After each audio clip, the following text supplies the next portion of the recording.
Bonjour à tous, enchantée. Du coup, moi, c'est Océane Bondis et je suis fondatrice du coup de l'agence SEO et GEO Maison Leverage depuis quasiment maintenant 1 an à peu près. Ça fait 5 ans sinon moi que je suis dans la partie SEO. Je vais vous expliquer un peu mon parcours après. Mais je suis super contente d'être ici. Vraiment, c'est la première fois que je fais une conférence pour être super honnête. Donc parfois, si je vais un petit peu vite, n'hésitez pas à me le dire. Il n'y a aucun problème avec ça.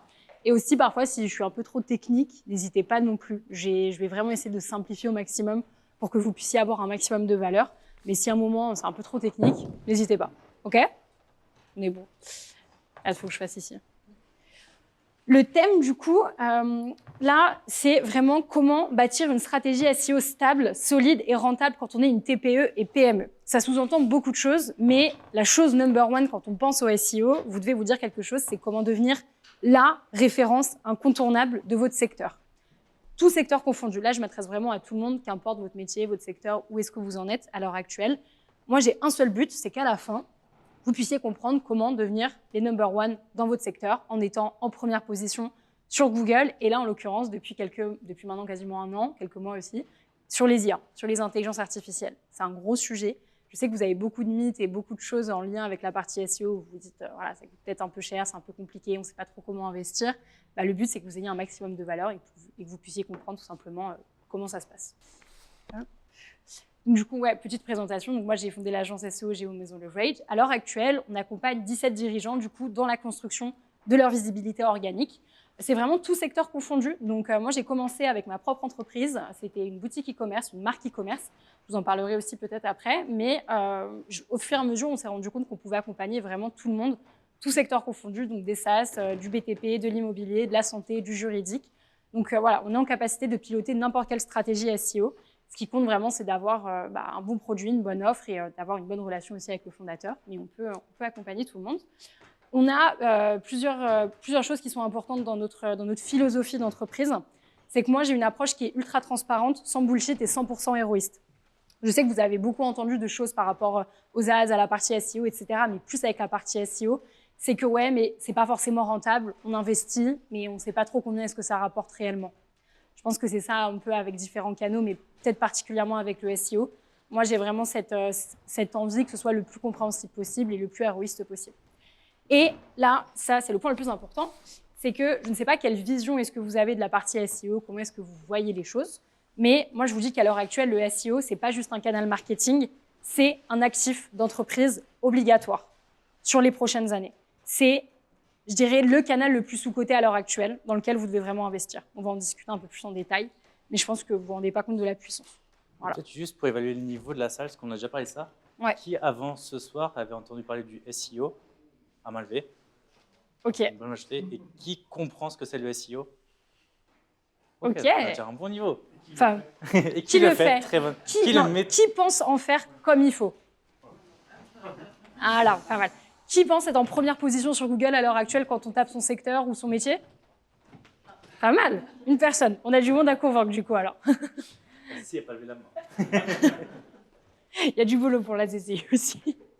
Ok, du coup, pourquoi cette conférence et pour qui réellement? Pourquoi j'ai fait cette conférence et pourquoi je décide de la faire et pourquoi j'ai accepté? C'est parce que je sais qu'il y a un gros enjeu sur la partie SEO. L'idée, c'est pas que qu'on soit sur un cours académique avec un jargon complètement technique et incompréhensible. Je n'ai pas envie de faire des slides pour montrer, étaler ma science ou quoi que ce soit. C'est vraiment pour que vous ayez un maximum de valeur. Parce qu'à la fin, je me dis qu'il y a peut-être une collaboration qui est possible. Donc, si je suis la plus claire possible, on pourra peut-être bosser ensemble. Et moi, c'est ce qui me plaît aussi. Donc, je vais essayer d'être la plus claire possible. Là, je vais vous partager vraiment des patterns concrets que j'ai observés sur les 17 entreprises qu'on accompagne à l'heure actuelle et surtout sur 5 ans d'expérience. Donc, j'estime à l'heure actuelle avoir suffisamment d'expérience pour vous dire exactement quoi faire sur la partie SEO, ce qui est assez intéressant. Et à la fin, ça c'est le plus intéressant, vous saurez quoi faire, quoi auditer sur votre site, quoi challenger chez un prestataire. Je sais que là, à l'heure actuelle, vous n'avez pas le temps de faire votre propre SEO vous-même. Vous êtes des patrons, patronnes, c'est complètement normal. L'idée, c'est que vous puissiez savoir concrètement avec qui bosser et avec qui ne pas bosser. Très important aussi, parce qu'il y a beaucoup de choses sur LinkedIn, beaucoup de bullshit un peu SEO. Et je vais vous challenger, vous guider par rapport à ça. Et donc, du coup, effectivement, vous saurez évidemment qui ne pas recruter. C'est très important aussi. Donc, on va parler de plusieurs choses. J'espère avoir le temps d'aborder tous les points, mais globalement, on va voir 8 points à peu près qui vont être très importants. Ce qui est vraiment le SEO et pourquoi, il manque un petit bout de phrase, pourquoi vous devez vraiment investir d'un point de vue SEO, Pourquoi le SEO est le canal le plus sous-coté en 2026 et même pour les prochaines années. Les mythes SEO à démonter immédiatement. Les erreurs des dirigeants qui font perdre des années. Souvent, on se dit, voilà, on ne va pas investir sur la partie SEO maintenant, mais il y a beaucoup d'erreurs que vous faites probablement qui peuvent vous coûter cher. La partie 5, la plus intéressante, comment être réellement bien référencé. Je vais vous donner une méthode complète qu'on applique, nous, pour nos clients à l'heure actuelle. Je vais vous parler aussi de l'avenir SEO et GEO avec les LLM. Il y a un grand basculement par rapport à ça. Je pense que là, à l'heure actuelle, vous avez tous envie d'être en première position sur les IA et sur ChatGPT quand il y a une personne qui cherche vos services. On sait comment le faire et je vais pouvoir vous expliquer du coup en détail cette partie-là. Je vais vous expliquer aussi du coup comment recruter le bon profil sans se faire avoir, sans dépenser des 1000 et des 100 avec des grandes agences qui vous promettent mondes et merveilles. Il y a des codes, il y a des clés, il y a des questions à poser en entretien, on en discutera. Et à la fin, un petit exercice pratique pour structurer votre site web, parce que tout part d'un site web, on va en discuter, pour que vous puissiez créer votre arborescence idéale et savoir comment créer vous-même peut-être votre site web si vous voulez avoir une base au moins. Ça peut être hyper intéressant. Voilà. Du coup, moi là, j'ai envie de vous dire que le SEO à l'heure actuelle, c'est pas forcément ce que vous croyez. Je sais pas trop ce que vous pensez de la partie SEO, mais c'est pas seulement de l'optimisation pour les moteurs de recherche. C'est beaucoup plus complexe que ça. Le SEO, c'est vraiment une question de copywriting, de projection, de description. C'est vraiment aussi un tunnel de conversion que vous devez comprendre. C'est pas juste on crée un site web, hop, on est en première position comme ça par l'opération du Saint-Esprit. C'est beaucoup plus complexe que ça. Vous devez vraiment avoir une vraie adaptation par rapport à votre vocabulaire. Vous devez vraiment parler à votre persona. Ça, c'est le plus important. On va en discuter en détail et c'est une question aussi de structuration de votre site web. La manière dont vous allez écrire, la manière dont vous allez créer du contenu, la manière dont vous allez structurer votre site web, ça fait partie du SEO. Le bon SEO, il commence avant Google, parce qu'on dit souvent, ouais, c'est être sur Google, mais en vérité, ça commence bien avant. Ça commence par la compréhension fine de la personne qui va lire votre page et votre site web, aussi votre fiche Google My Business, etc., on en parlera, et ça commence bien avant ça. Et ça s'arrête, bien évidemment, quand la personne, en fait, elle est passée à l'achat ou alors qu'elle a demandé d'avoir plus d'informations sur votre site web. S'il y a une personne là qui vous contacte à l'heure actuelle parce qu'elle vous a vu sur Google ou sur les IA, elle dit bon, effectivement, je veux bosser avec vous, alors je vais acheter chez vous, c'est que le SEO a bien été fait. Tout ce qui a été fait avant, c'est bien, mais c'est vraiment la finalité, c'est que les personnes, elles vous contactent. C'est qu'à la fin, vous puissiez avoir un retour sur l'investissement et du chiffre d'affaires en plus, justement, grâce à votre SEO. Et donc, le but premier, c'est de chercher des personnes qui ne vous connaissent pas, mais qui cherchent exactement ce que vous vendez. Une personne, elle a une intention claire, elle va faire une recherche sur Google, sur les IA, elle ne vous connaît pas, elle a juste une idée en tête, et vous devez aller montrer ce que vous savez faire tout simplement et faire en sorte qu'à la fin, elle passe à l'achat ou alors qu'elle demande quelque chose sur votre site web, tout simplement. Donc la vraie définition du SEO, pour qu'on soit sur les mêmes bases, c'est l'ensemble des actions mises en place pour faire comprendre à Google et aux IA que vous êtes les numéros 1 sur votre sujet. Le principe est simple, c'est que s'il y a une barre de recherche des personnes qui tapent une intention, votre rôle, c'est d'être la première réponse, d'être vraiment cité et d'être la référence de votre secteur. Donc ça, c'est ce que je vais vous apprendre. Toute interface avec une barre de recherche, c'est un terrain d'un point de vue SEO. Vous pouvez faire du SEO sur YouTube, vous pouvez faire du SEO sur Instagram, vous pouvez faire du SEO. Là, en l'occurrence, nous, c'est sur Google et sur les IA, parce que c'est hyper important d'être sur Google encore. C'est un des canaux qui est vraiment les plus utilisés. Mais dès qu'il y a ce principe de faire une recherche, vous pouvez totalement manipuler, entre guillemets, tous les algos et faire en sorte d'avoir les bons codes et les bons process pour être bien référencé. Et donc, tout ça pour dire que le SEO ne se limite plus aux moteurs de recherche classiques. Il y a les IA qui sont arrivés, donc on va en discuter aussi sur cette partie-là. Donc, concrètement, comment est-ce que ça fonctionne le SEO? Là, c'est extrêmement simple. On va prendre un exemple. Par exemple, une personne qui cherche une boîte aux lettres anti-vol. Très, très basique. Ça peut être tout ce que vous voulez, même si vous êtes dans du BTP, dans de la construction, un SaaS, du juridique ou quoi que ce soit. Une personne qui veut faire une rénovation à Versailles, par exemple, elle va taper ça sur Google ou sur les IA. Une personne, elle a une intention d'achat claire. Elle ne vous connaît pas, mais son intention, elle est là et elle est immédiate. Là, tout de suite, maintenant, elle a envie d'avoir une personne qui va répondre à sa question, à sa requête en l'occurrence. Vous allez tout simplement être en première position et bien référencé en haut de la SERP. La SERP, qu'est-ce que c'est? C'est vous êtes sur Google, vous avez plein de liens qui apparaissent. C'est une SERP, une page Google, tout simplement. Peut-être juste, parce que malgré cette technique, intention d'achat, ouais, comment on peut l'illustrer pour qu'on comprenne tous après ce que c'est de l'intention d'achat? C'est juste une personne qui tape quelque chose, elle le tape là tout de suite à l'instant T, elle ne le veut pas dans 3 jours, elle le veut là tout de suite, elle veut une réponse tout de suite maintenant. Et donc l'idée, ça va être de justement faire comprendre à Google que là, en fait, vous êtes le plus légitime à être en première position et donc en haut des résultats. C'est aussi simple que ça. Et ça se joue sur le site web, sur la crédibilité, l'autorité, on en parlera. Et donc, du coup, si la personne, elle clique sur votre lien parce que vous êtes bien référencé ou qu'elle clique sur les IA, par exemple, votre site va convertir tout simplement parce que votre contenu, votre vocabulaire, votre proposition de valeur vont faire le travail de conviction. Ça, c'est super important. C'est votre site qui va être suffisamment bien optimisé et suffisamment bien créé pour faire en sorte qu'à la fin, la personne, elle se dise « Ok, là, effectivement, j'ai envie de passer à l'action, à l'achat sur ce site web-là et pas un autre. » Donc, comment est-ce qu'on va s'y prendre? C'est ce qu'on va voir, mais il y a plein de choses à mettre en place. Donc, c'est extrêmement simple. Le SEO, c'est super parce que ça ne demande pas de pub, il n'y a pas de démarchage. C'est une personne qui est venue à vous et cette mécanique-là, elle se répète tout le temps. C'est un actif, en fait, qui est là pour vous, littéralement, chaque nuit, chaque jour, chaque semaine. Vous n'avez pas besoin de réinvestir d'un budget pub, un budget ads, etc. C'est la force du SEO, tout simplement. Donc, je sais que vous avez entendu beaucoup de choses, qu'on vous rabâche un peu d'être partout. Quand vous créez votre boîte, on vous dit qu'il faut faire des ads, qu'il faut être sur les réseaux sociaux, qu'il faut faire de l'adbound, être sur LinkedIn, etc. Mais je vais vous expliquer un peu le pourquoi du comment c'est mieux de faire du SEO pour votre crédibilité, même sur les prochaines années. Les ads, en fait, vous allez payer pour interrompre une personne qui ne vous cherchait pas à la base.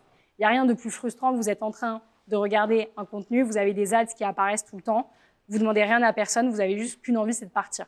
Et bien là, en l'occurrence, effectivement, les ads, ce n'est pas forcément la meilleure chose. C'est à doser, bien évidemment, mais c'est l'idée. Si vous créez du contenu, tout simplement sur Instagram, les réseaux, etc., vous créez du contenu pour des audiences qui ne sont pas en intention d'achat à ce moment précis. C'est-à-dire qu'une personne, elle ne va pas taper une boîte aux lettres anti-vol directement sur Instagram. Elle va le chercher sur Google. Et la personne, elle veut sa réponse tout de suite maintenant. Elle ne veut pas être sur Instagram pour le faire. L'outbound, c'est si vous allez commencer à faire de la prospection, vous allez commencer à démarcher sur LinkedIn, sur Instagram, des séquences mailing, etc. C'est bien, mais vous allez forcer la rencontre alors que la personne, elle n'a pas forcément envie d'être en contact avec vous. Je pense que vous recevez peut-être 10-15 mails et même plus parfois par jour pour la prospection. Au bout d'un moment, c'est relou et en général, vous ne répondez pas, sauf si vous avez envie justement d'être contacté pour une chose bien précise. Souvent, il y a un taux de réponse qui est assez faible et l'énergie commerciale, elle est hyper élevée les 3/4 du temps. Vous allez avoir des commerciaux qui vont être uniquement focus sur la prospection, sur les ads, sur la création de contenu. Vous allez disperser alors qu'il y a justement un canal qui vous permet d'aller toucher des personnes qui cherchent déjà ce que vous faites. C'est ça, c'est en ce sens que c'est le plus intéressant, tout simplement. OK. Il y a des grosses erreurs qui sont faites par rapport à la création de sites web en général. C'est tout simplement, vous allez vous dire, je vais créer un site web.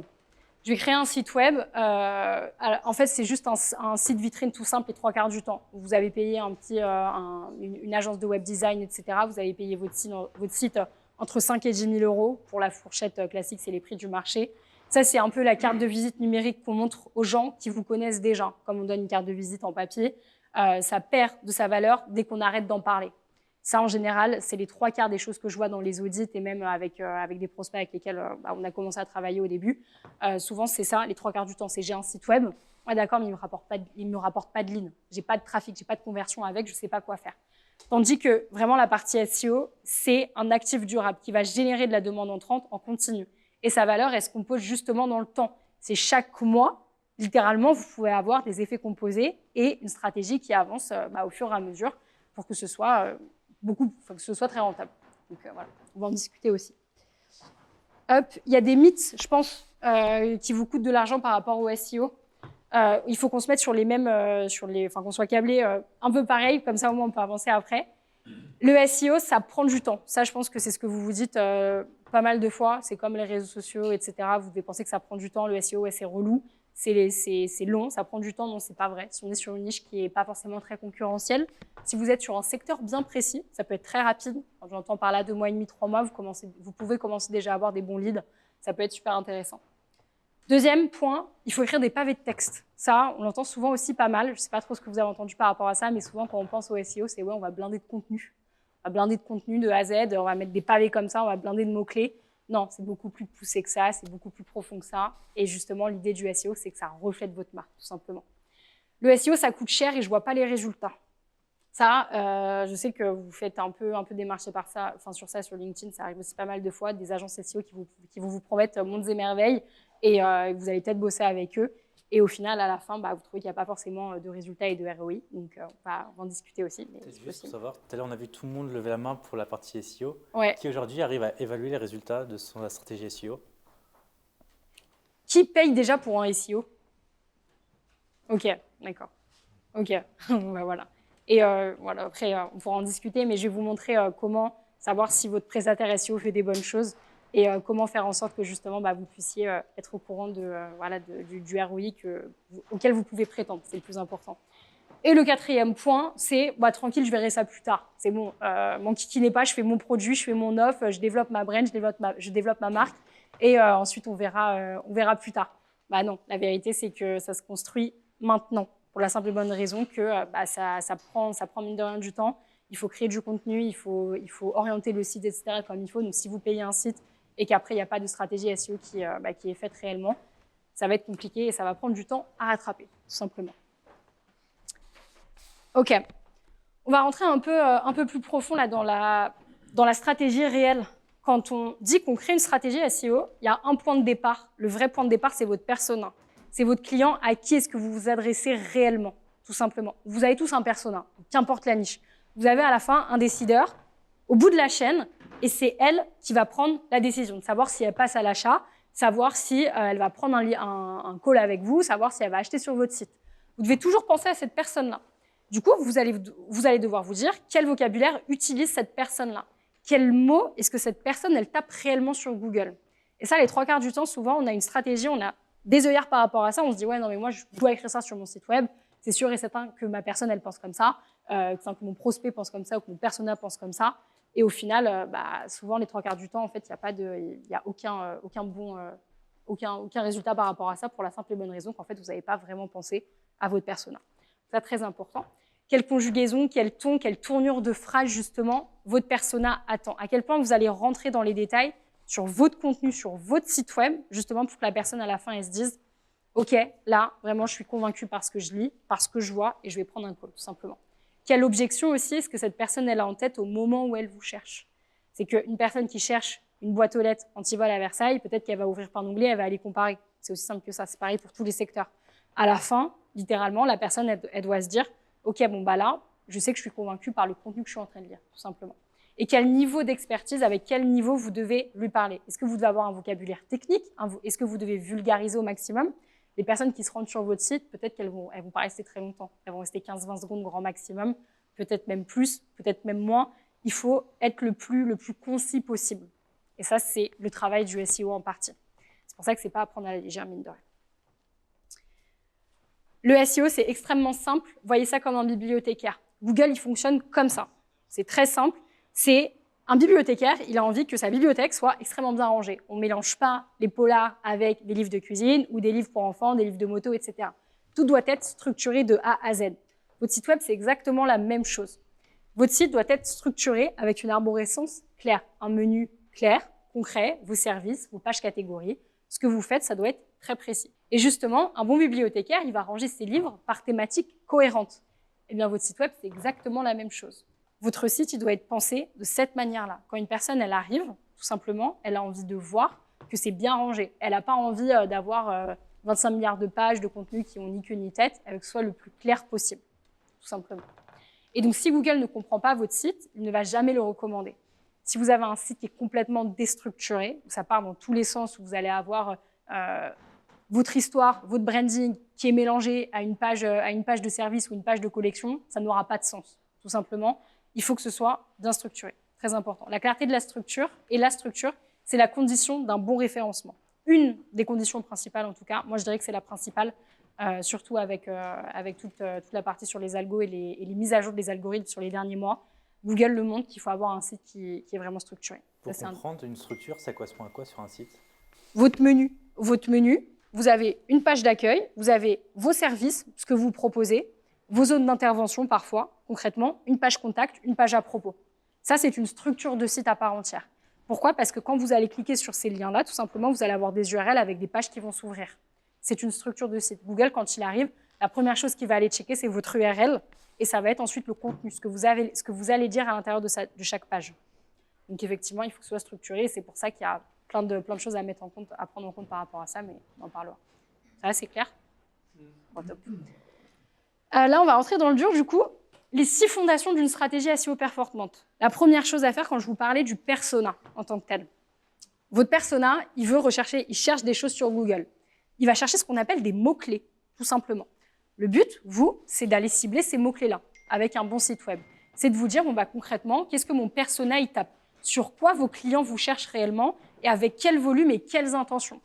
Par mois, nous, ce qu'on fait quand on travaille avec un client, on va aller cibler justement tous les mots-clés pour identifier un certain volume de recherche. Par exemple, coiffeur Paris 16, je peux savoir qu'il y a entre 500 et 600 recherches par mois. Alors moi, mon travail, ça va être de faire en sorte que, justement, mon client soit en première position sur coiffeur Paris 16, tout simplement. Donc, c'est des mots-clés qu'on va aller identifier. On a tous des mots-clés. Ça peut être entre 200 et 300 mots-clés, parfois même 600, 700, parfois seulement 10 ou 15. Peut-être que ça ne fait pas beaucoup de recherches. Peut-être que c'est très niché, mais vous avez des mots-clés que vous devez aller chercher. C'est ce que Google va aller regarder en priorité d'ailleurs sur votre page. Quand il va arriver, il va aller checker vos mots-clés, il va aller voir, il va dire « Ok, est-ce que lui, là, il parle bien du bon mot-clé? Qu'est-ce qu'il a écrit comme contenu sur ce mot-clé-là précisément ?» Et ensuite, il va se dire « Ok, je juge qu'effectivement, il est OK, il est bien légitime et qu'il y a suffisamment de contenu, donc je vais le mettre en première position, en l'occurrence sur Google ou sur les IA. » Donc, deuxième point, une fois que vous avez vos bons mots-clés, vous allez devoir structurer votre site, faire une arborescence SEO. C'est effectivement votre organisation logique par thématique. Par exemple, si vous êtes avec du BTP, vous pouvez faire des services avec de la rénovation, de la structure, du sous-œuvre, du gros-œuvre, etc. Si vous êtes un e-commerce, vous allez trier par type de collection. Si vous êtes sur du juridique, vous allez exactement dire ce que vous proposez comme service précisément, avec les zones d'intervention si vous êtes sur des choses locales. Ça, c'est hyper important parce que Google, il va se dire, OK, bon, là, par exemple, avocat, droit du divorce, Paris 16, il va capter qu'il y a avocat, droit du divorce, et en plus Paris 16. Il va se dire, oh là, bingo, là, c'est super, celui-là, il est quali, je vais le mettre en première position. Après, il faut un peu plus de contenu et juger et faire un peu plus de choses. Mais c'est l'idée, tout simplement. Troisième point, Google, il va aller voir, et les IA aussi, on en parlera comment fonctionnent les IA, mais ils vont aller voir vos templates de pages, vos structures de pages en tant que telles. Là, ça, c'est vraiment hyper important, mais les 3/4 du temps, quand je vais auditer des sites, je vais arriver sur une page, je vais avoir une image de bannière, par exemple, ou alors 2-3 contenus avec un numéro de téléphone pour appeler la personne. Comment vous voulez convertir avec ça? Ça n'a aucun sens. Il faut que ce soit beaucoup plus structuré. Si vous avez une page collection, par exemple, si vous êtes dans la partie e-commerce, vous devez vraiment montrer vos produits, expliquer ce que vous faites en détail. Si vous êtes sur un service, en tant que tel, vous devez expliquer votre méthode, expliquer ce que vous faites en détail. C'est vraiment chaque page de votre site, elle doit être structurée et ça doit suivre un parcours client clair et défini. Une personne, elle veut en savoir plus, vous devez la guider au maximum, savoir avec qui est-ce que vous avez travaillé, comprendre vraiment toutes vos références clients en détail. Et ça, c'est super important aussi, c'est les templates de pages. Et le 4e point, c'est tout simplement d'écrire du contenu. Une fois que vous avez vos bons mots-clés, une bonne structure de site, vous avez vos templates, il va falloir écrire du contenu adapté au persona, dans le ton, le vocabulaire, l'intention et surtout avoir des CTA. Vous savez ce que c'est des CTA ou pas? C'est des call to action. C'est tout simplement des boutons où la personne, elle va cliquer dessus, elle va pouvoir vous appeler, prendre un rendez-vous avec vous, vous écrire un mail. Il en faut sur les pages. Parfois, je vais une page avec plein de contenu, il n'y a aucun CTA. Ça n'a pas de sens. La personne, elle ne va jamais pouvoir vous contacter. Ça, c'est des choses à prendre en compte aussi sur la partie SEO. Oui, sur le site CC Network, c'est les gros boutons roses que j'ai mis. Ça, c'est les CTA. Voilà. C'est qu'on veut pousser la personne à faire une action, call to action, pour passer une étape sur Exactement. la finale. Exactement. Et donc, en fait, dites-vous que pour la personne, si à la fin, vous voulez qu'elle prenne un rendez-vous avec vous, il faut lui donner envie. Il faut lui donner envie, il faut la projeter au maximum. Ça, c'est très important, la projection, qu'importe votre secteur, à quel point vous allez projeter la personne qui est sur votre site web. Deuxième point, les backlinks. Est-ce que vous savez ce que c'est que les backlinks ou pas? Est-ce que vous en avez déjà entendu parler? Levez la main ceux qui ont déjà entendu parler des backlinks. Ok, super. Ça, en général, ça peut arriver qu'on vous vende ça comme un peu la stratégie miracle. Payer un lien à 2-3 000 euros et il y a une stratégie de backlink et hop, c'est bon, vous allez être en première position. C'est complètement faux, mais grosso modo, en fait, vous allez avoir un site qui va être tellement qualitatif, tellement bien structuré, que vous allez appeler un autre site et lui dire, en fait, moi, regarde, mon site est tellement bien, je veux que tu parles de moi sur ton site à toi, par exemple. Et donc ça, c'est du transfert de liens, tout simplement. Si, par exemple, vous êtes dans du BTP, dans du e-commerce, vous allez faire un lien, par exemple, vers un gros magazine avec de la décoration sur L Décoration, par exemple, si vous vendez du mobilier, tout simplement. Donc, vous allez appeler L Décoration et vous allez leur dire, voilà, j'aimerais bien avoir un lien. Et Google va se dire automatiquement, OK. Comment? Ça, tu rêves au niveau de la presse. Ça, c'est pas gratuit, les liens Ah non, mais non. C'est pas gratuit du tout. Hein. C'est vraiment, c'est en général entre 2005 et 3000 euros les trois quarts du temps. Mais là, il faut faire très attention à ça. C'est si on vous vend un lien backlink de 3000 euros alors que vous n'avez pas une stratégie SEO suffisamment performante, ça servira strictement à rien. Vous pouvez avoir des liens qui ne vont pas forcément être très, très élevés au début. Par exemple, être sur les pages jaunes, des annuaires, des forums, des articles de blog. Ça, c'est très important. Et ça peut être des backlinks qui sont pas forcément très chers et qui sont ultra qualitatifs. Très important par rapport à ça. Et si vous sentez que vous voulez faire un lien vers un gros média de presse, là, vous pouvez. Mais c'est hyper intéressant aussi, c'est un bon coup de boost. Mais il faut le faire après. Est-ce que c'est toujours vrai cette idée que j'avais entendue de si le site en question il a une belle notoriété, typiquement nous, la chambre de commerce, on tend souvent à ça, ouais. Ça va améliorer ce lien-là, ça va un backlink qui a plus de valeur? Ouais, bah oui, à 100%. En fait, c'est vraiment à la fin, si vous voyez par exemple que vous êtes en deuxième page Google et que vous n'arrivez pas forcément à prendre, alors que vous dites, punaise, pourtant moi je trouve que j'ai tout fait d'un point de vue SEO, là j'ai vraiment tout fait. Votre prestataire, en général, il doit vous dire, ouais, bon, bah là, effectivement, c'est là où on va commencer une stratégie de backlink pour aller push vraiment le site et à la fin, justement, aller prendre la première page Google et donc, du coup, grimper 3e, 5e position. C'est aussi simple que ça. Mais moi, la stratégie de backlink, je ne l'applique pas pour tous mes clients. J'ai des clients parfois où il n'y a pas forcément besoin parce qu'on est sur des niches qui sont tellement peu concurrentielles que parfois, juste avoir un bon contenu, une bonne arborescence, un bon maillage, etc., à la fin, tout se passe bien et il n'y a même pas besoin forcément de faire des backlinks et on arrive à avoir des très belles positions. Donc, ça va vraiment dépendre de toute la stratégie. Et le 6e point, le plus important si vous voulez une stratégie SEO ultra performante, c'est d'analyser le tracking.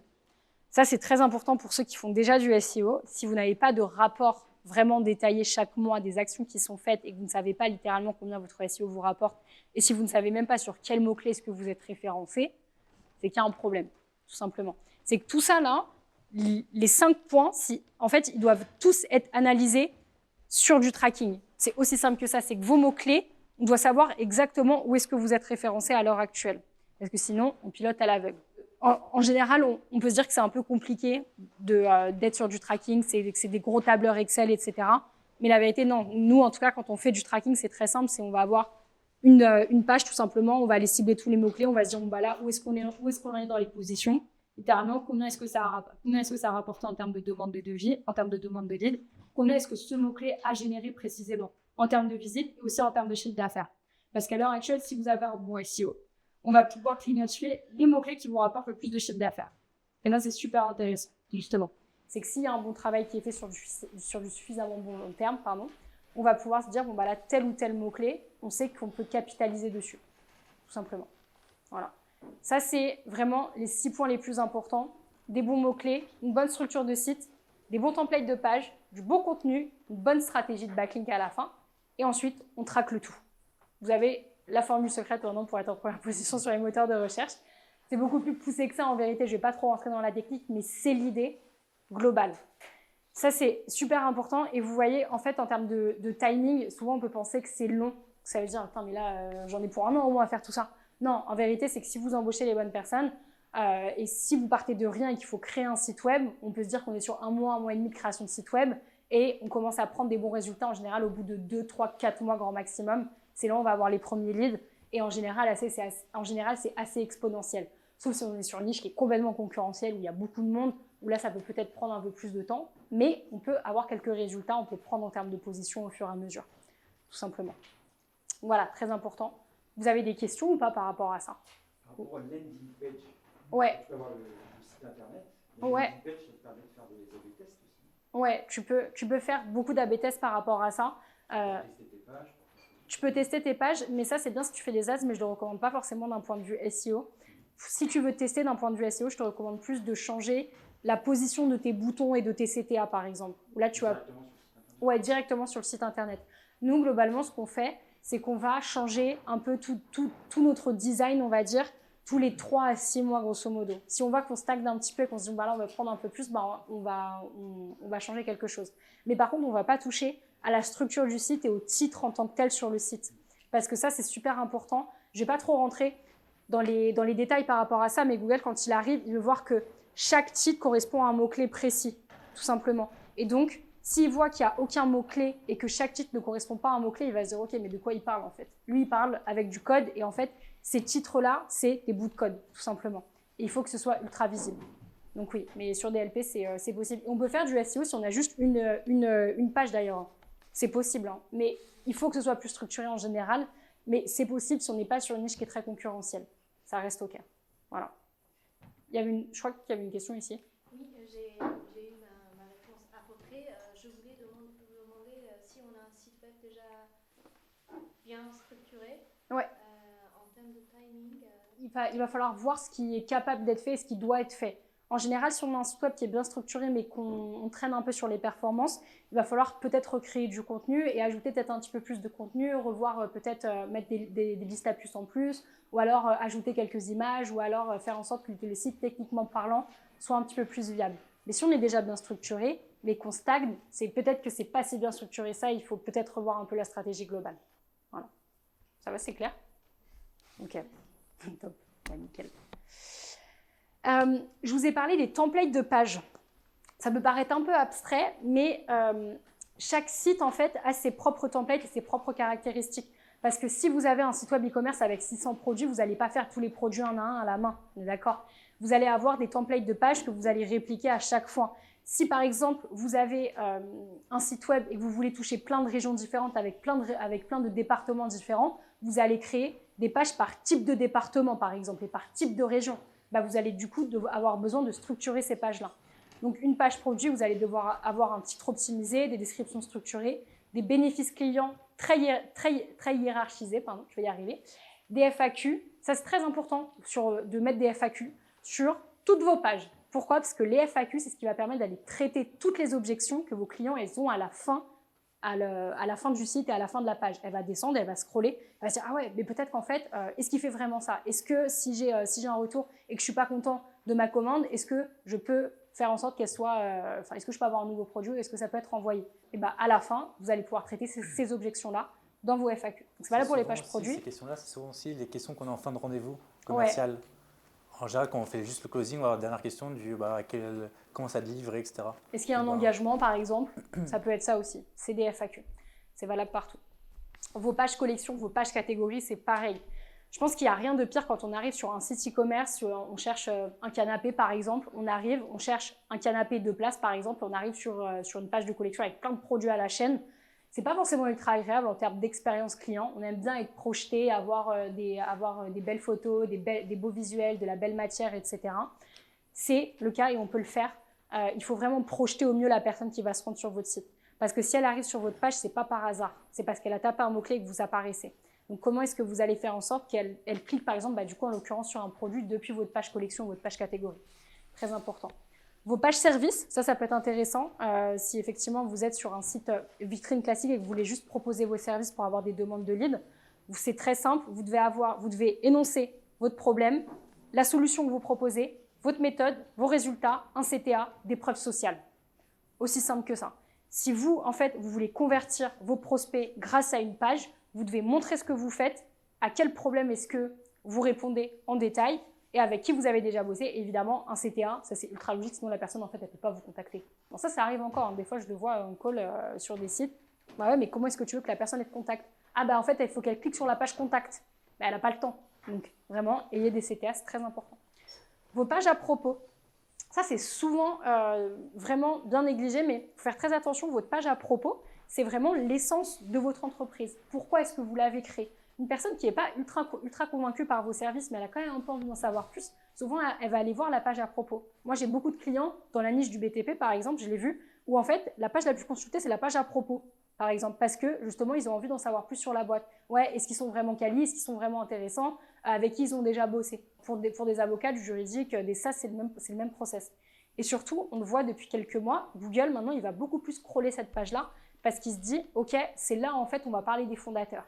Ou des fondatrices, ou de ceux qui ont créé la boîte. Donc, qui ils sont réellement, en fait? Est-ce qu'ils sont vraiment OK pour se dire, bon, bah là, ils doivent être en première position? Est-ce que c'est eux vraiment qui doivent être en première position? Qui ils sont, en fait? Ça se fait en général par la page à propos. Ou la page Ça s'appelle à propos.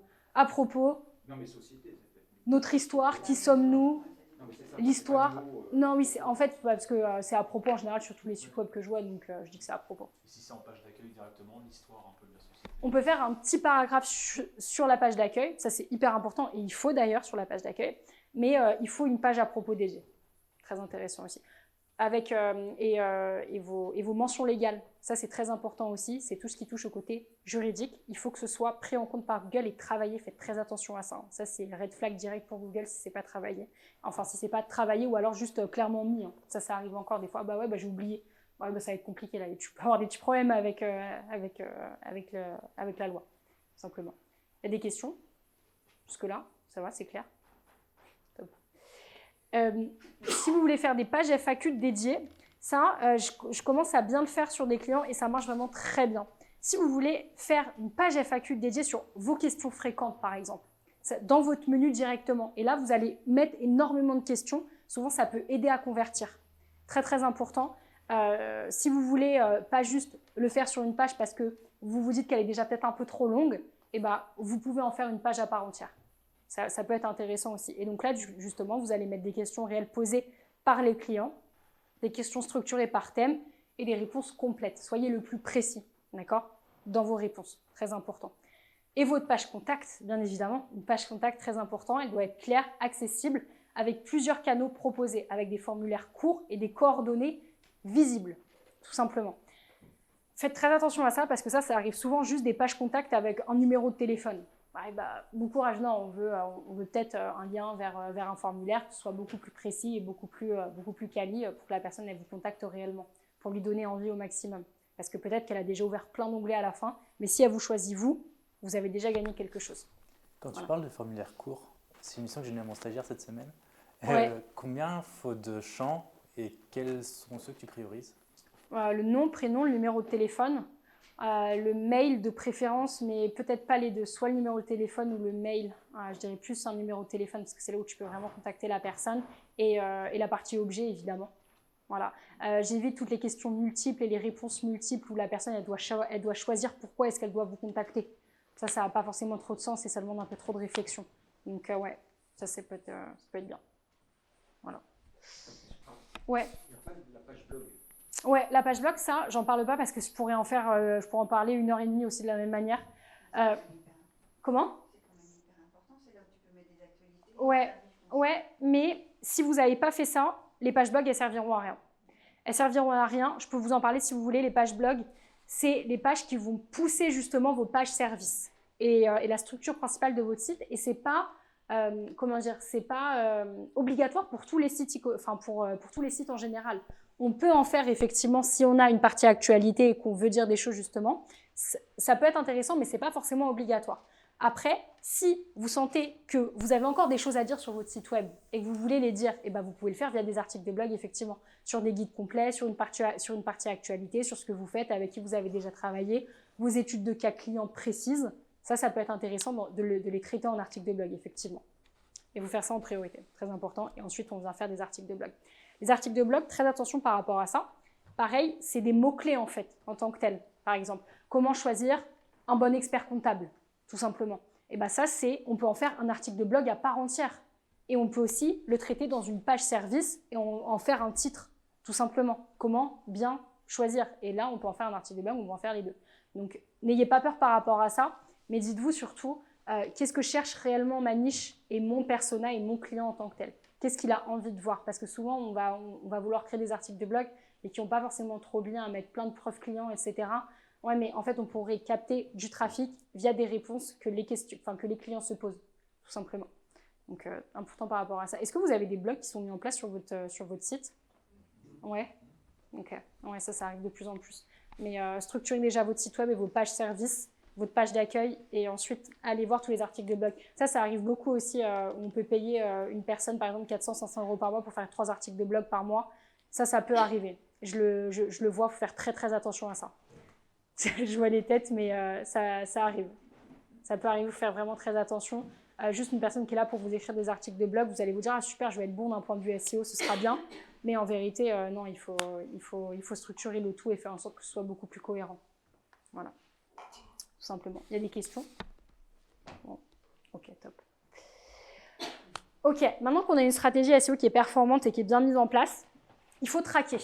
Il faut traquer. Il y a plusieurs choses que vous devez mettre en place. Est-ce que là, vous êtes en capacité de dire, ok, là, moi, j'ai un bon tracking sur mon site web. Qui pense avoir un bon tracking sur son site? Ok, c'est déjà pas mal. Vous savez ce que c'est la Search Console ou pas? Levez la main pour ceux qui savent ce que c'est la Search Console pour que j'ai une idée. Ok. Ça, c'est super intéressant. Pas plus tard qu'hier, j'ai un prospect qui m'a dit « Ouais, non, mais moi, j'ai pas accès à ma Search Console, je sais pas ce qui a été installé. » J'étais en train de me dire « Ok, bah, ça va être très compliqué. » C'est globalement, en fait, un outil qui est mis en place par Google. Vous tapez Google Search Console sur Internet, vous allez pouvoir vous connecter avec vos comptes Gmail, ajouter votre site web en passant par l'hébergeur. Un petit bout de code, ça prend littéralement 3 minutes à faire. Ça va vous permettre d'avoir accès à vos mots-clés où vous êtes référencé, vos clics sur votre site web, vos impressions et votre taux de clic. Super important. Et vous allez pouvoir tout simplement avoir une courbe qui monte ou qui descend de où est-ce que vous en êtes sur votre positionnement. C'est quand même la base d'avoir ça. Sans ça, vous pilotez à l'aveugle, littéralement. Il faut faire très attention par rapport à ça. Et surtout, si votre prestataire vous dit « Ouais, non, mais tu n'as pas besoin d'y avoir accès parce que ce n'est pas toi qui gères toute la stratégie SEO », faites très attention à ça. Non, en tant que patron, vous devez avoir accès à votre Google Search Console et savoir où est-ce que vous êtes référencé. Si vous voulez être sur votre portable ou votre PC et savoir où est-ce que vous êtes, vous devez avoir accès à votre Search Console. C'est via votre compte à vous en général et vous devez ajouter la personne qui travaille pour vous, tout simplement. Un Google Analytics, très très important, mais ça va vous permettre de savoir tout simplement le comportement de vos visiteurs. Les pages qui sont les plus visitées, les plus vues, votre taux de rebond, la durée de la session et les conversions. Globalement, une personne, quand elle arrive sur votre site, elle va partir, peut-être qu'elle va, elle va rester, pardon, et peut-être qu'elle va partir tout de suite après. Ça, il faut faire très attention à ça. C'est un pourcentage que vous devez analyser, que vous devez comprendre. Ça va varier vraiment par type de secteur, mais il faut que vous sachiez réellement ce que font les personnes sur votre site web. Combien de temps elles restent, combien de temps est-ce que vous avez pour la convertir et faire en sorte qu'elle reste. En général, globalement, ça ne se joue pas au-delà de 45 secondes, une minute. Si c'est plus, c'est très bien, mais parfois, ça peut même être moins. Donc, faites très attention à ça et c'est pour ça qu'on dit qu'il faut être structuré dans votre site web et dans vos pages. C'est pas pour rien, c'est parce que les gens n'ont pas le temps, encore plus sur un site web. Si maintenant, en plus, elles peuvent être directement sur les IA, ce sera encore moins. Donc, si vous avez une personne qui arrive sur votre site web, il faut la garder à 100%, avec du bon contenu et des bonnes preuves sociales, etc. Donc, et ça se voit via le Google Analytics. C'est pas compliqué à installer non plus. Il y a un tracking qui est déjà mis en place automatiquement. Vous pouvez le faire vous-même, littéralement, si ce n'est pas déjà fait. En plus de la Search Console, c'est très intéressant. Donc ça, c'est vraiment la base. Et ensuite, vous devez avoir un suivi de vos mots-clés. Un tracking, un petit rapport Excel, tout simplement, très simplement, où vous allez avoir tous vos mots-clés qui vont être référencés, tout simplement, et vos positions. Où vous allez pouvoir voir littéralement chaque mois où est-ce que vous en êtes, si ça monte, si ça descend, si on stagne, si c'est en rouge, et c'est qu'on baisse, si c'est en vert, c'est qu'on monte et que tout va bien, et c'est comme ça qu'on traque. Il faut avoir le moins de charge par rapport à ça. Et ça arrive très souvent, je le vois, beaucoup de prospects qui ont des rapports complètement incompréhensibles sur la stratégie SEO, ou alors parfois même aucun rapport disponible. Je ne sais pas comment est-ce que ça se passe pour vous, mais il faut faire très attention par rapport à ça. Vous devez être très intransigeant là-dessus. Faites attention parce que souvent on peut traquer en plus et on peut jouer un peu avec les mots, avec les chiffres. Donc il faut faire très attention à ça aussi. Et vous devez savoir exactement ce sur quoi vous êtes référencé. Donc c'est pour ça qu'on reprend au tout début, chercher ces mots-clés, cibler ces mots-clés, c'est la base, tout simplement. Et quatrième point, du coup j'en parlais, le reporting mensuel qui doit être structuré.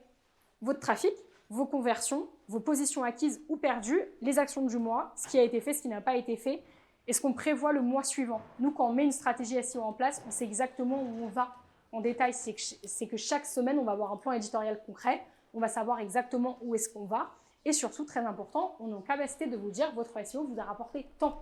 Vous avez fait un ROI, x2, x5, etc. On peut le traquer, on peut le savoir, parce qu'on peut savoir sur quoi est-ce que vous êtes référencé. Et moi, de toute façon, je demande à mes clients combien est-ce que vous avez fait ce mois-ci et d'où viennent vos clients. Et en général, on le sait, on peut savoir exactement combien est-ce que le SEO vous rapporte.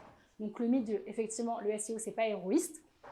Si, ça peut l'être si vous avez un bon tracking. Et si une personne, elle vous dit « Ouais, non, mais j'arrive pas trop à savoir combien est-ce que ça t'a rapporté ce mois-ci, c'est pas très clair, etc. » Search Console, Analytics, Tracking, il est où ton rapport? Aussi simple que ça. Et ensuite, on discute. Voilà. Globalement, c'est les 4 choses les plus importantes, tout simplement. Des questions par rapport à ça? Par rapport au reporting et tout? Non. Est-ce qu'il y a un intérêt à faire la même chose sur LinkedIn que de publier en même temps des liens entre Ouais, LinkedIn et... ça va être super important pour la partie sur les IA, sur les backlinks, etc. On va en parler, mais tout est lié sur cette partie-là. Ça va être la slide d'après, justement, où je vais vous dire comment être référencé sur les IA. Et ça fait partie d'un écosystème à créer, dont LinkedIn. Voilà, en partie, pour tous les secteurs d'ailleurs. Ok, vous avez déjà entendu parler du GEO, Generative Engine Optimization. C'est... De quoi? Ça, on l'entend partout. Vous allez peut-être vous faire prospecter sur LinkedIn par rapport à ça. Ouais, je peux te référencer sur ton GEO. C'est la nouvelle tendance des derniers mois, vraiment. Faites très attention à ça. Il n'y a pas d'offre miracle par rapport à cette partie-là. Je vais vous expliquer ce que c'est, mais c'est tout simplement... SEO, c'est Search Engine Optimization. C'est être référencé sur Google. Donc, c'est être référencé en l'occurrence sur Google, sur Bing, etc. C'est votre site qui est classé parmi plein de résultats, de liens, et Google va devoir sélectionner qui sont les meilleurs en fonction de votre site web, vos URL, etc. Et donc ça, c'est vraiment être le premier. Et le Generative Engine Optimization, c'est votre marque qui est citée directement comme la référence et la réponse. On n'est plus sur des liens qui vont être mis, c'est vraiment, vous allez être la réponse qui va apparaître tout simplement et qui va être citée. Donc là, il faut devenir vraiment la référence qui apparaît vraiment et qui est citée tout simplement, qui est mentionnée. C'est deux choses qui sont différentes dans les mots, dans les termes, mais dans la stratégie globale, c'est la même chose. C'est-à-dire qu'il n'y a pas de stratégie à part pour être cité sur les IA, si ce n'est sur le fait que vous allez créer un écosystème complet avec des liens sur LinkedIn, Instagram, vos réseaux, vos mails et tout. Mais globalement, si vous avez fait tout ce que je vous ai dit jusqu'à présent sur comment avoir un bon SEO, vous allez pouvoir être référencé sur du GEO et sur des IA. Parce que les IA, elles vont aller scanner tout le web. Pas seulement votre site web, elles vont tout regarder de A à Z. Donc ça, on va en parler aussi un petit peu plus en détail, pour que ce soit intéressant. Est-ce que vous avez déjà entendu parler de la partie sur le GEO ou pas? Juste si vous pouvez lever la main. Ok, c'est intéressant. Ok, ça peut paraître un peu gros là comme ça, il y a peut-être un peu beaucoup de texte, je suis en train de me dire, mais globalement, qu'est-ce que ça change pour vous? Avant, sur Google, on pouvait juste taper par exemple agence SEO Versailles, un mot-clé, parce que sur Google, on ne peut pas taper une requête énorme. Ça n'a pas de sens et en fait, on ne va pas avoir un bon résultat. Sur Google, avec la partie sur les IA, on peut avoir des réponses beaucoup plus claires. Je dirige une PME de 15 salariés dans le BTP. Je cherche une agence SEO près de Versailles qui ait l'habitude de travailler avec des artisans. Quelles options est-ce que tu me recommandes? Ça, vous pouvez le dire aux IA. Et c'est beaucoup plus précis et beaucoup plus poussé. Et donc, sur Google, la personne, elle va taper 2 à 4 mots-clés, juste sec, comme ça, très simplement, de manière très factuelle, sur ChatGPT ou sur Gemini. Il va poser une vraie question longue avec du contexte et parfois plusieurs phrases. Et donc, à la fin, si l'IA vous recommande, c'est parce qu'elle va juger que vous êtes expert par rapport aux questions qui ont été posées par la personne. Et donc, votre travail, justement, c'est de faire en sorte de faire comprendre au net et à Google, et donc, du coup, à un écosystème global sur Internet, que vous êtes la réponse et que vous êtes la meilleure personne pour répondre à cette question-là. Donc, c'est beaucoup plus poussé, beaucoup plus profond que ça. VS des ads, par exemple, là, sur la partie SEO, vous devez vraiment rentrer en profondeur. C'est une stratégie beaucoup plus long terme.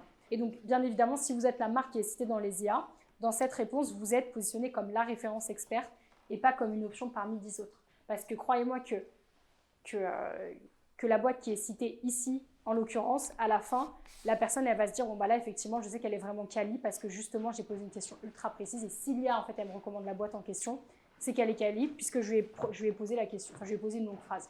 Et je pense qu'on accorde tous, en ce moment, beaucoup d'importance à ce qui est dit sur les IA quand on pose une question et qu'on va donner beaucoup de contexte. On va se dire, ah ouais, à la fin, franchement, là, s'il me propose ça, c'est que c'est vraiment quali. Beaucoup plus que sur Google où là, on va scroller, on va descendre jusqu'à ce qu'on ait un lien qui arrive à bien nous convaincre, tout simplement. Il y a une question? Non, c'est bon. Ok, ça marche. J'enchaîne.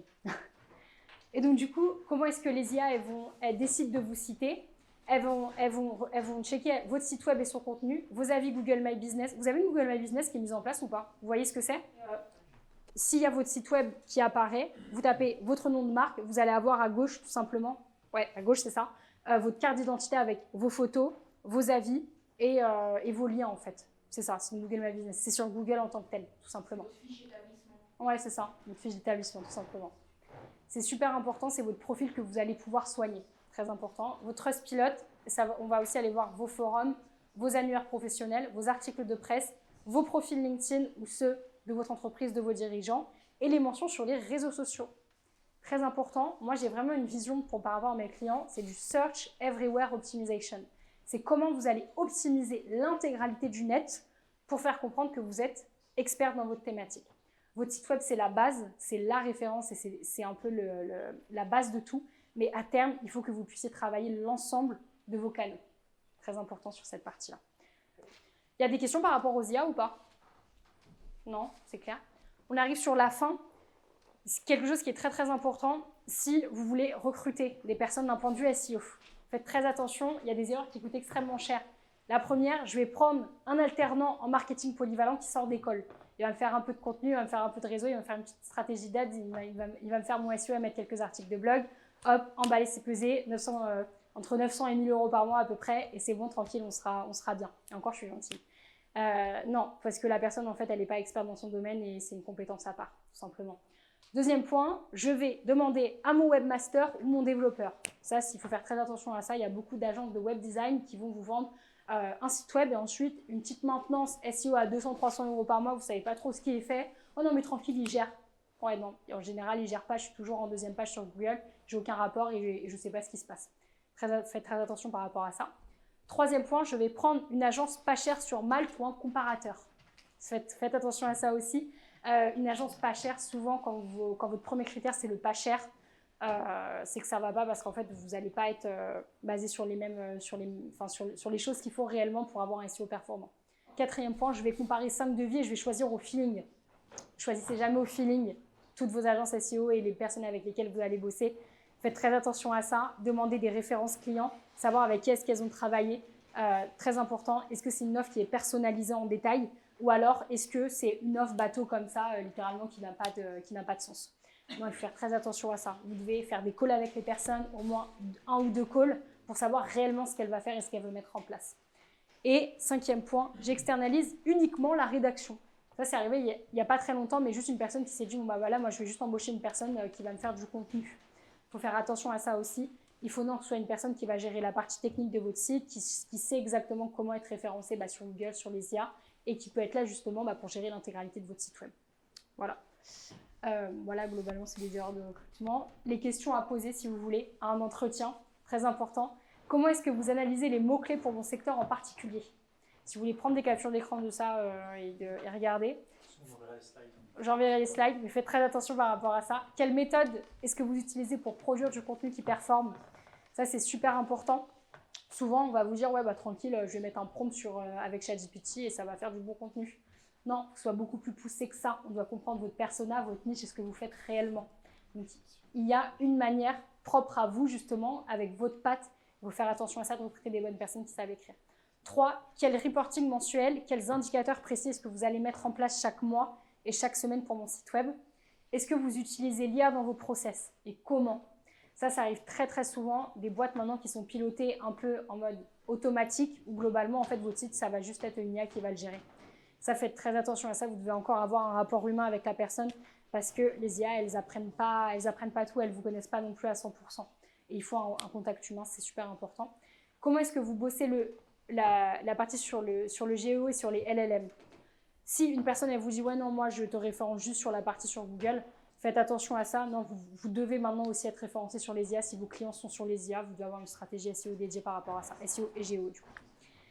Et ensuite, montrez-moi 2 ou 3 résultats sur des clients similaires. Demandez des preuves, très important. Il faut que l'agence avec laquelle vous bossez ou le prestataire avec lequel vous bossez ait des études de cas similaires. Sinon, ça va être un peu compliqué pour mettre en place une stratégie. Et 7, votre méthode pour structurer une arborescence. Très important. Comment est-ce que la personne elle va structurer votre site web? Parce que souvent, ça, on signe, tranquille, et en fait, on se rend compte après qu'on a 25 milliards de modifications sur le site et qu'on n'est pas forcément OK, qu'on n'est pas forcément d'accord par rapport à ça. Faites très attention. Votre site web, il doit être structuré d'une bonne manière. Voilà, je crois qu'on est bon. Après, je crois que j'ai plus trop de temps. Moi, j'ai une question, c'est en termes de budget, il faut compter quoi? Ça va dépendre. Ouais, très bonne question. Très, très bonne question. En fait, il y a plusieurs types qui existent. Tu vas avoir des prestataires classiques globalement entre 300 et 700, 800 euros par mois, où là, en général, tu vas avoir une stratégie qui ne va pas forcément être très bien, qui ne va pas être très personnalisée. Tu vas avoir des agences, on va dire, qui vont commencer en fait et qui vont être sur des pricing, pas forcément d'agences, mais petites agences, on va dire, où là tu seras entre du 1200, 1500, 1008 par mois. Et après, tu vas avoir des grosses big agences à la Eskimos, etc., où là tu vas être sur du 2000 et même 2005, 5000 par mois en plus. Ça va dépendre de ce que tu veux et de ce que tu cherches. Les outils comme SEMrush ou autres, par exemple, combien un dirigeant doit investir s'il recrute directement un SEO, un spécialiste SEO, combien ça lui coûterait en outils, par exemple? En général, c'est pris en compte. Nous, de notre côté, c'est pris en compte parce qu'on part du principe que c'est un setup qui doit être mis en place. Donc, en général, c'est censé être pris en compte. Mais globalement... Vous faites économiser du coup à l'entreprise. Bah oui. Vous avez déjà les outils. Exactement. Et souvent, si la personne elle vous demande de payer un gros outil, c'est pas forcément bon signe parce que ça veut dire qu'elle les a pas en interne et du coup, comment elle fait pour bosser pour vous en fait? Ça n'a pas forcément trop de sens. Donc voilà, tout simplement. Il y a des questions? Ouais, dis-moi. Sur la question comment travaillez-vous le GO et le LLM, encore faut-il s'y connaître. Donc pour un chef d'entreprise qui a un entretien avec un prestataire mais qui ne connaît pas grand-chose et qui pose la question, quels sont les signaux en fait qui doivent un peu l'alerter, sachant que c'est pas vraiment son cœur de métier, donc encore faut-il quand même avoir une base de connaissances assez solide. Ouais. Si elle te dit directement, j'ai la solution miracle pour te mettre en première position sur la partie sur les IA, c'est pas forcément une bonne idée. Si elle commence à te dire qu'elle va mettre en place une stratégie SEO plus complète et qu'elle va aller soigner tes fiches produits, ton site web en détail, là en général, c'est un peu une bonne chose. Si elle te dit que il faut déjà avoir une bonne stratégie avec un bon SEO pour commencer et qu'ensuite on va voir comment être référencé sur les IA, c'est une bonne chose. Mais en général, si elle a un point de vue très tranché directement et qu'elle va chercher à mettre en avant cette offre sur le GO précisément et sur les IA, ça sent pas bon forcément. Voilà, tout simplement. C'est bon pour vous? Bon bah top, je suis contente si ça vous a plu. Nickel. Merci beaucoup. Avec plaisir.